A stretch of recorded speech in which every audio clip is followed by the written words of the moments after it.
got some good news to tell you about with regard to vaccine hesitancy. It may be shrinking. According to the Kaiser Family Foundation, only 7% of adults now say they want to see or they want to wait and see before getting the shot. That's down from 10% in July and 31% from the start of the year. And among those who decided to get vaccinated after June 1st, 38% cited worries about hospitals filling up, and 36% said someone they knew got seriously ill or died from the virus.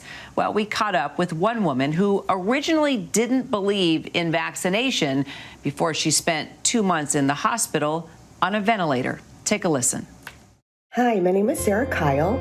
I was one of those that did not believe in the COVID vaccine because I had underlying health issues of multiple sclerosis.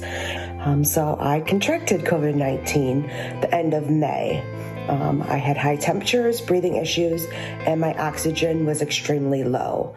When I went to the ER, they automatically sent me to ICU.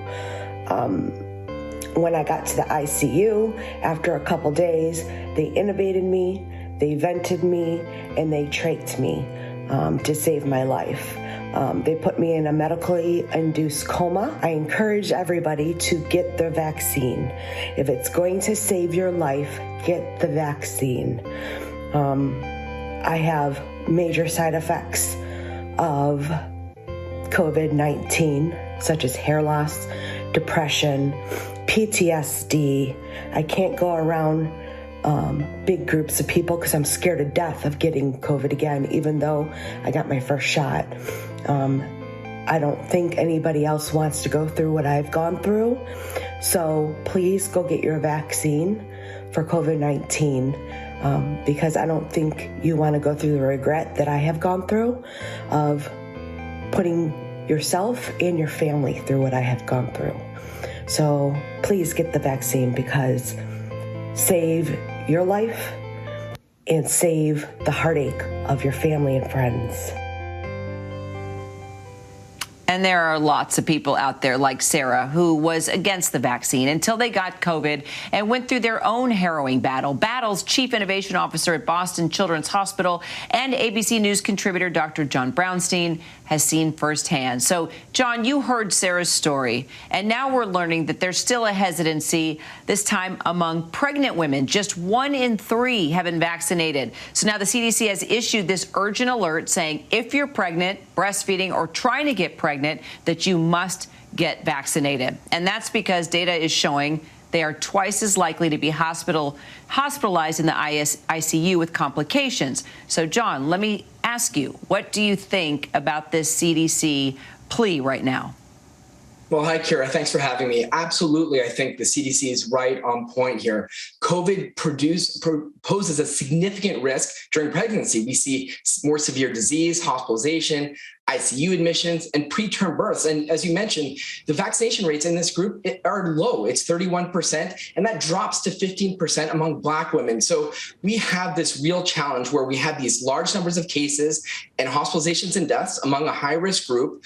And we also know that these vaccines are incredibly safe and effective for pregnant women. And so, we know that they offer incredible protection, not only for the women themselves, but for the infants that are born to that vaccinated person. So the data is overwhelmingly positive. We know that, in fact, organizations that are concerned with pregnant women have endorsed it. And we also know that, pregnant women can go out and get that vaccine at any point. There doesn't have to be any delay. Any point in that pregnancy, go out and get that vaccine, even if it's at the same time as that flu shot. It will have real impact and can reduce, tremendous risk for this virus. And, I think CDC is right on point, pushing this harder right now. And Dr. Brownstein, can we talk about vaccines for children? We've had hopes that there was a vaccine that going to be authorized for younger children by Halloween. Dr. Fauci is now saying it could take longer, possibly into November. But vaccines are available to children 11 years and up. You work with children there. What are the reasons parents give you as to why they're still hesitant to get their kids vaccinated? And what do you think of that? Yeah, you saw your polls there. They're showing that essentially, the wait and see category is shrinking for adults, but it isn't shrinking as much for kids, for parents that are making decisions for their kids. And the risk calculation is different. We know that kids do not get as severe illness as adults. And so parents are making slightly different decisions, but they're not recognizing the impact of kids. Kids can get severe illness. They can end up in the ICU. They can die. And there's the impact of long COVID and the impact of being able to keep our kids in school. So we have to keep pressing on this. Obviously, there's the questions of the vaccines being too new or not enough testing, but we know that millions of kids have already gotten it and the side effects are so minimal. Of course, we hear about this issue of myocarditis. And in fact, when you look at the data in Israel, there's more risk of myocarditis among kids who actually got COVID than from the vaccine. And then finally, there's lack of trust in the government. There's politics that keep playing a part here. And I just keep having to press on parents that are making the decision. Follow the science. It's incredibly clear that these vaccines are safe and effective for our kids. Dr. John Brownstein, thank you so much. We will see you again with all this news coming forward. Okay, thank you so much. Hi, everyone. George Stephanopoulos here. Thanks for checking out the ABC News YouTube channel. If you'd like to get more videos, show highlights, and watch live event coverage, click on the right over here to subscribe to our channel. And don't forget to download the ABC News app for breaking news alerts. Thanks for watching.